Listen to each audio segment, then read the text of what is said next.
ABC Thursdays. Welcome back.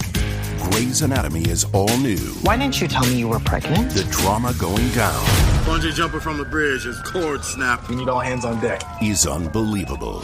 You think you're God's gift to this hospital? You're just another doctor. My relationship with Catherine is complicated.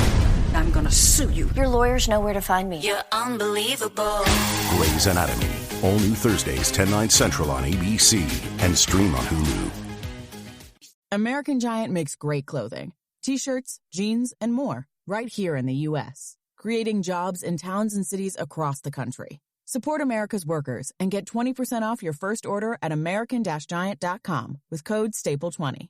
How your dollars help America's heroes. Never forget 9/11. Donate $11 a month at T2T.org. You talk, we listen. You can talk to me. 77 WABC. You can talk to me when you're down now. You can talk to me. This is Sid and Friends in the morning. But you say he's just a friend. Oh, you're my best friend. 77 WABC.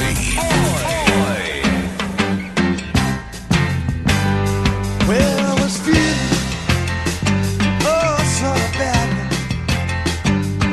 So I asked my family doctor. Tacopina doing a great job back at the station with the great music as he does every morning.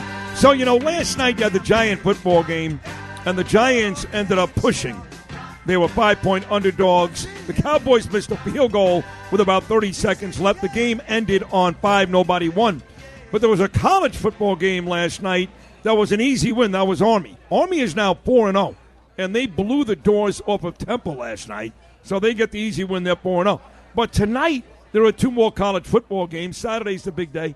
So the station, you knuckleheads, you Justin and Noam and Joe Nolan, you're talking up Rutgers. Now, Rutgers is 3-0. We're in New Jersey. I get all that. It makes sense. But the truth is, the team playing tonight that is the real team is my alma mater, the Miami Hurricanes. Last week, Miami took on a South Florida team that played Alabama very, very tough. And Miami was like a touchdown favorite on the road. And folks were like, you know what? A little more than that. They were 16. But they're like, that's a tough spot for Miami.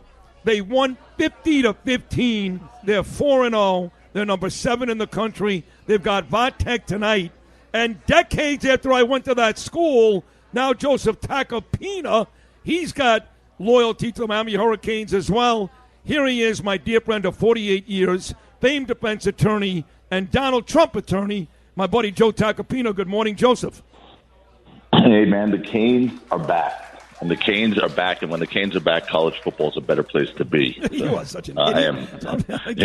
They invented swagger, man, and they have the Heisman Trophy winner on the team this year. I mean, this is going to be a beautiful, beautiful season, and this is a team that's destined. I mean, this is a monster team, Sid.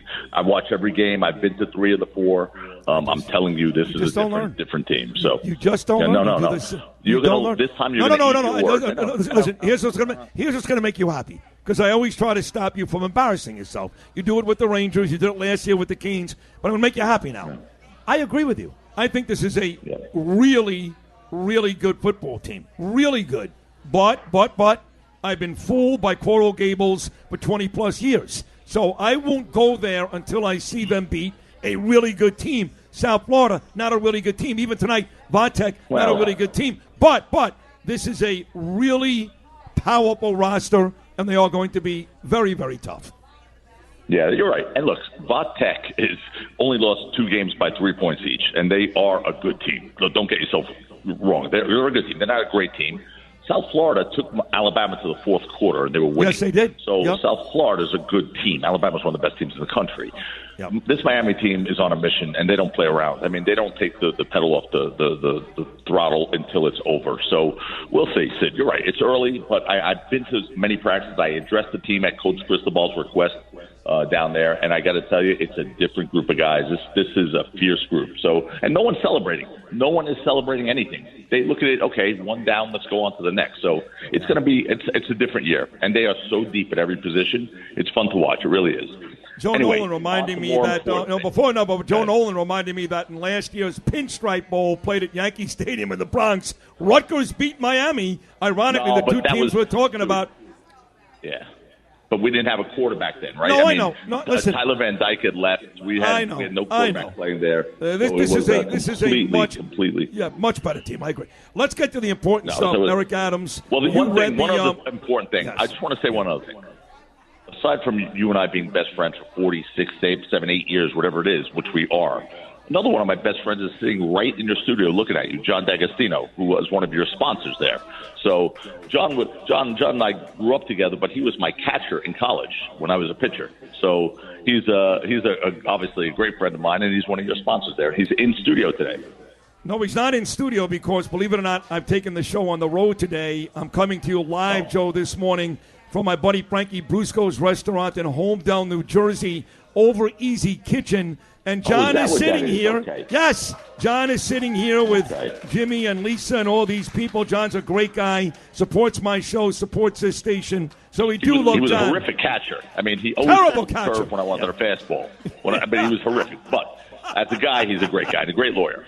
And a great lawyer, as you are. So give me this. You read the indictment. Look, there was a time like me where you were friendly with Eric Adams. You tried like I tried. I stopped, you stopped. I don't want to see the guy go to prison necessarily, but talking to very smart people yesterday, Mark Levin called me. I keep mentioning Mark because I love him.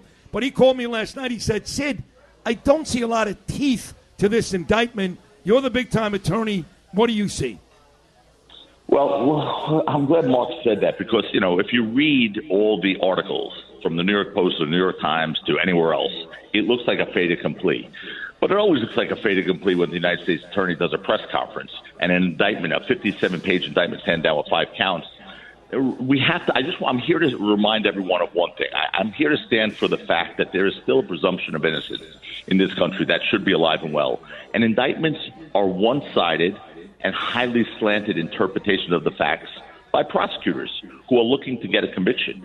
It's like no different than me filing a civil lawsuit against someone else where my client is saying this is what happened. It's one side of the facts. It's not the fact finding. So the fact that this indictment reads horrifically, and it does, I think we have to wait to see how it plays out. Look, there's the biggest problem here. I'll tell you where the biggest problem for me is it's troubling about the contributions from the Turkish officials and the Turkish government, because why would a Brooklyn borough president or even a mayor of New York City be going to Turkey so constantly, and why would they be involved with Turkish officials, right? I mean, there really is no basis for that. But okay, so he did. And they try to curry favor with him. Maybe they upgrade his flights or whatever. Again, unless it was quid pro quo, it really doesn't amount to anything. The thing I don't like that I've read, and again, who knows if it's true or not, is the cover-up aspect. The thing where he apparently deleted text messages, and they have a text message where he's saying, don't worry, I deleted all your text messages. The thing I don't like is giving the FBI a phone saying I forgot my password, and then deleting a series of messages on his other phone. Those are the things that, look, it harkens back to Martha Stewart. If you remember Martha Stewart, she was indicted on federal charges for it wasn't even securities fraud. It was making a false statement. She went down to the U.S. Attorney's Office, was asked about a sort of a pump and dump scheme where her stocks were sold, right before a dive, and she sold a lot of them. She, in fact, did nothing wrong in that regard, but she was asked about it, and the government claims she told a lie to them. That's a federal crime to tell a lie to a federal agent, a material lie. She was brought to trial. She was convicted, not for the underlying offense, but for the cover-up. So, you have to be careful in situations like this, because what also a cover-up does is it shows a consciousness of guilt. So, look, I'm not ready to convict Eric Adams by any stretch, because an indictment doesn't ever scare me. An indictment is simply a factual rendition by one party against another party. Eric Adams has a presumption of innocence. He will have his day in court, and he gets to come back.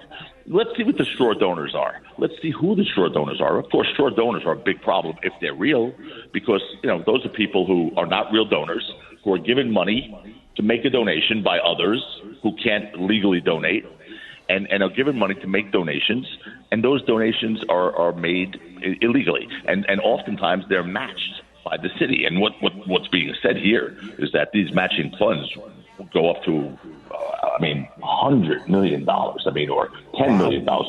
Some extraordinary number. It's a really deep number, and that's where if that's proven, that is a problem. That's the biggest issue in this case for me. It's the matching fund stuff. Look, there are again, this thing about the gifts, the trips and all that kind of stuff. Who cares? It's the $10 million in public campaign funds that could be a problem if it's proven that he received illegally $10 million in campaign, for public campaign funds for matching donors. That will be the problem. But again, he is presumed innocent, and this indictment. Here's the big favor he gave back. Apparently, the Turkish, consulate was, the approval process was expedited for them to have a building, that was approved by the FDNY. I don't know. That's not exactly the sort of quid pro quo you would think you would get for all this kind of stuff. So, let's see.